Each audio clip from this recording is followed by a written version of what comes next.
ಅಮೆರಿಕದಲ್ಲಿ ಜನ್ಮಸಿದ್ಧ ಪೌರತ್ವದ ಹಕ್ಕನ್ನ ನಿರ್ಬಂಧಿಸಲು ಹೊರಟಿದ್ದ ಅಮೆರಿಕದ ಅಧ್ಯಕ್ಷ ಡೊನಾಲ್ಡ್ ಟ್ರಂಪ್ ಅವರ ಮೊಂಡುತನದ ಯತ್ನವನ್ನ ಅಲ್ಲಿನ ಸುಪ್ರೀಂ ಕೋರ್ಟ್ ತಳ್ಳಿ ಹಾಕಿದ್ದು ಜನ್ಮದತ್ತ ಪೌರತ್ವದ ಹಕ್ಕನ್ನ ಎತ್ತಿ ಹಿಡಿದಿದೆ. 6-3 ಬಹುಮತದ ತೀರ್ಪನ್ನ ಸುಪ್ರೀಂ ಕೋರ್ಟ್ ನ್ಯಾಯಮೂರ್ತಿಗಳು ಪ್ರಕಟಿಸಿದ್ದಾರೆ. ಫೆಬ್ರವರಿಯಲ್ಲಿ ಜಾಗತಿಕವಾಗಿ ವಿವಿಧ ದೇಶಗಳ ಮೇಲೆ ಮಿತಿ ಮೀರಿದ ಸುಂಕ ವಿಧಿಸಿದ್ದ ಟ್ರಂಪ್ ನಿರ್ಣಯವನ್ನು ಸುಪ್ರೀಂ ಕೋರ್ಟ್ ರದ್ದುಪಡಿಸಿತ್ತು. ಹೀಗಾಗಿ ಸುಪ್ರೀಂ ಕೋರ್ಟ್ನಲ್ಲಿ ಈ ವರ್ಷ ಟ್ರಂಪ್ಗೆ ಆದ ಎರಡನೇ ಮುಖಭಂಗ ಇದಾಗಿದೆ.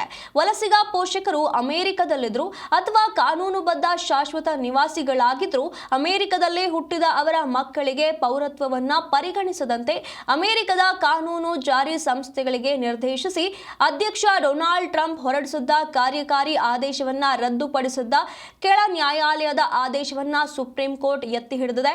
ಈ ತೀರ್ಪಿನಿಂದ ವಲಸಿಗರು ನಿಟ್ಟುಸಿರು ಬಿಡುವಂತಾಗಿದೆ.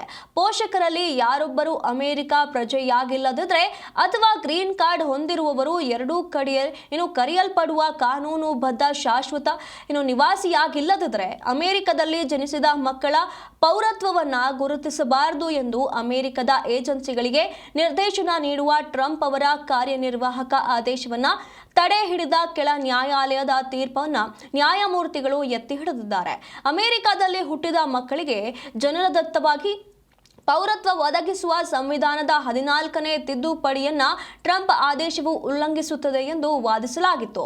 ಅಮೆರಿಕ ಅಧ್ಯಕ್ಷರಾಗಿ 2ನೇ ಬಾರಿಗೆ ಅಧಿಕಾರಕ್ಕೇರಿದ ಬಳಿಕ ಟ್ರಂಪ್ ದೇಶೀಯು ಈ ವಿದೇಶಿ ನೀತಿಗಳಲ್ಲಿ ತಮ್ಮ ಅಧಿಕಾರ ವ್ಯಾಪ್ತಿ ಕುರಿತಂತೆ ಪದೇ ಪದೇ ಪರೀಕ್ಷೆ ಮಾಡಿಕೊಳ್ತಿದ್ದಾರೆ.